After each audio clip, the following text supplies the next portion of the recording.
For thousands of years, every morning and evening, Jewish people have prayed these well-known words as a way of expressing their devotion to God. They're called the Shema. Hear, O Israel, the Lord is our God, the Lord is one. And as for you, you shall love the Lord your God with all of your heart, with all of your soul, and with all of your strength. We're going to look at the last word, strength. The Hebrew word is ma'od, and it occurs some 300 times in the scriptures, and it doesn't actually mean strength. There is a perfectly good word for strength in Hebrew, and ma'od is not it. In fact, the Shema is one of the only places in the whole Bible where ma'od is translated as strength. So what's up with that? The most common meaning of ma'od is very or much. It's what grammar nerds call an adverb, a word that comes alongside other words to augment their meaning. For example, in Genesis chapter 1, God looks at the world that he's made, and 6 times he calls it good. But then the climactic 7th time, he says it is ma'od good. That is, very good. Later in Genesis, in the story of Noah, the flood waters keep rising and they become ma'od powerful, or extremely powerful over the land. In the story of Cain and Abel, Cain wasn't just angry at his brother, he was ma'od angry. Or when Saul became the king of Israel, he was ma'od happy.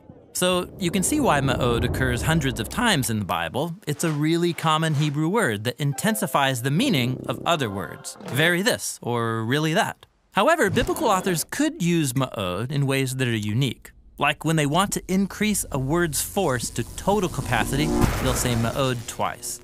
So Jacob became ma'od wealthy with flocks and camels and donkeys and servants.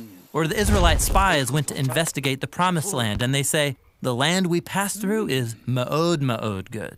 So it's pretty clear, ma'od doesn't mean strength in terms of muscle power, but rather very or much. So let's come back to the Shema, where people are called to love God with all of their heart, that is their will and affections, and with all of their soul, that is their whole life and physical being, and with all of their ma'od, that is with all of their muchness.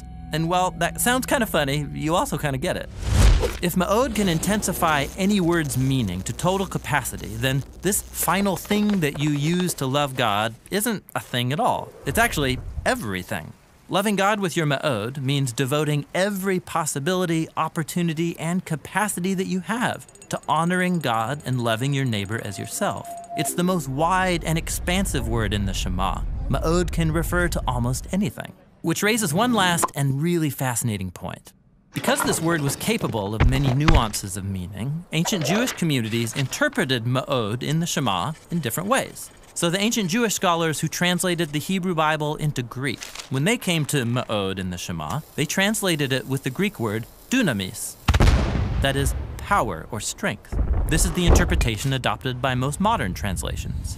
But if you look at the ancient Aramaic translations of the Hebrew Bible, you'll discover that these scholars interpreted ma'od to mean wealth. Money is a concrete thing that opens up all kinds of opportunities to love God by giving away resources. And when Jesus was asked about the most important command in Scripture, he quoted the Shema, and he used 2 words to unpack the meaning of ma'od. He said, love God with all of your mind and with all of your power. Both are human capacities that can be used to love God in an infinite number of ways. So, which of these interpretations of ma'od is right? Does it mean strength, or wealth, or mind? That's the wrong question. The word ma'od doesn't limit the number of ways you can show love for God, just the opposite. The point is that everything in a person's life, every moment and every opportunity, every ability and capacity offers a chance to love and honor the one who made you. It's a call to love God with all of your muchness. And that's the meaning of strength in the Shema.